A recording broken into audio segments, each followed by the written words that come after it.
Hey, Wayne Brown here at the Ram Man. I wanted to talk today about, well, a couple of hydraulic issues and how to test for some problems. Oftentimes I get these emails or phone calls and people are talking about, most of the time it's the back brakes, talking about them dragging or not releasing. And I wanted to talk about that a little bit. You know, these drum brakes, you can have these things adjusted too tight, and they expand once you start driving a little bit, and they're going to get tighter and tighter. I know we like to adjust them out so that they're really close, but you've got to leave just a little bit of room for heat expansion. And I tell people all the time that in order to test some diagnostics on some brakes, it's much easier when you use two people. If you've got somebody up there to operate that brake pedal and you're back there at the back on the scene so you can see what's going on. What I mean by this, it's real easy to diagnose your rear axle problems. You can put a floor jack underneath that pumpkin, get that ass end up off the ground, and you can get somebody in that car and step on the brakes, and you can see, when do the brakes start locking down? Does it take a long time? Do they lock all the way down? Hey, wife, stomp on it. Can you go back? Can you turn that left one? Can you turn that right one? Are they both equal? You can determine a whole lot of information in just a few minutes. And if you run into a problem, then we can get deeper. We can pull those wheels and those drums off. And it's real nice having somebody up there in the cab or whatever stepping on the brake pedal. You can see these push rods going in and out, moving these brake shoes. You can see if they're releasing and if they're retracting, going in and out. And you can check the mechanicals. Seeing is believing. Once you see it working, then you're going to believe it. Now, if you see that maybe these are going out and they're slow to retract, maybe we've got a hydraulic problem. Maybe the master cylinder's not releasing. Now remember, folks, I want you to think of the master cylinder. Here's your typical power booster and a master cylinder right here. And basically, I want you to just think of the master cylinder as a piston pump. This is the cup for the back piston, and this is the cup for the front piston. And when you look down in a master cylinder, you'll see these holes, compensation ports or return ports. And these cups, they sit right in the middle of these two holes. So when you press these pistons, it squirts fluid out and operates whatever pistons in the front or in the back. But when you let off the brake pedal, when these pistons return back, when they retract back, this fluid's got to get back up in the master cylinder. And the only way that it can get back up in the master cylinder is come back through these ports, back up into the reservoir.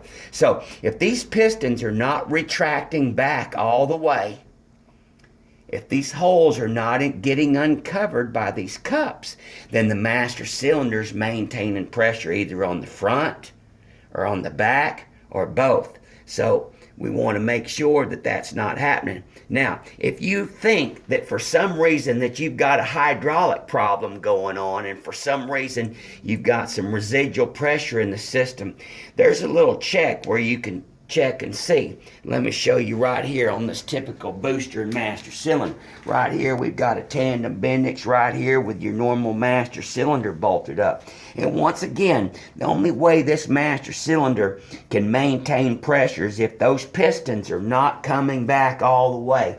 Now, a couple things can happen. The pistons can be dragging because they're old, maybe the springs are wore out, maybe there's some trash in there. Of course, the other big problem is you do not run .5 brake fluid. It causes a multitude of problems, often swelling those original rubber cups and makes the pistons drag.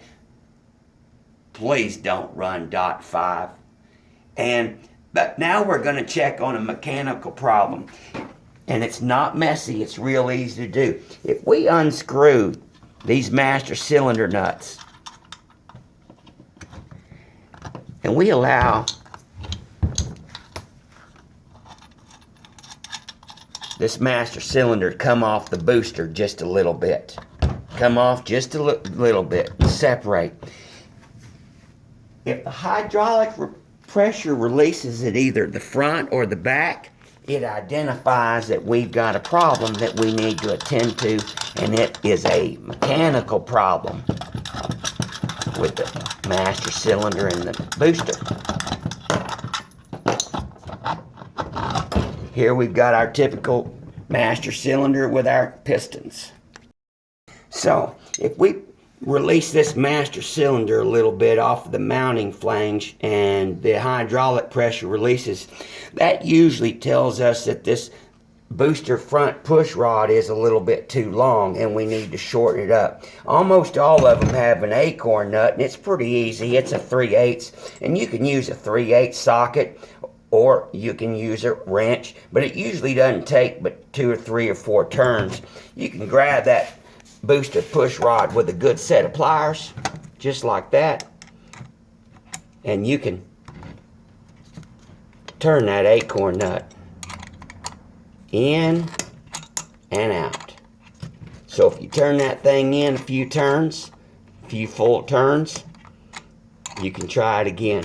Now I'll tell you, the correct setting is really what you want when this master cylinder is bolted up to your booster. You want about a 15 or 20 thousandths gap. You don't want them touching, because you need to, for expansion of the hydraulics, when it gets hot, it'll expand a little bit and try to push that piston back a little bit. So ideally, you want just a little bit of gap. But that's what I wanted to show you. If you release that master cylinder and it pops forward a little bit, and you release the back pressure, then that tells you that it was a mechanical interference problem right here, which was preventing the pistons from going all the way back to rebound. So that can solve most and all of the problems that you see.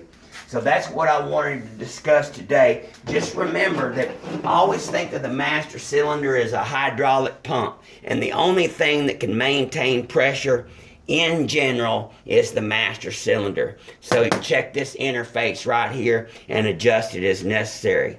I think that wraps it up for this little briefing. God bless you. God bless America, and happy Mopar. You can get us on the web or 817-429-0105. Thank you, friends. Bye.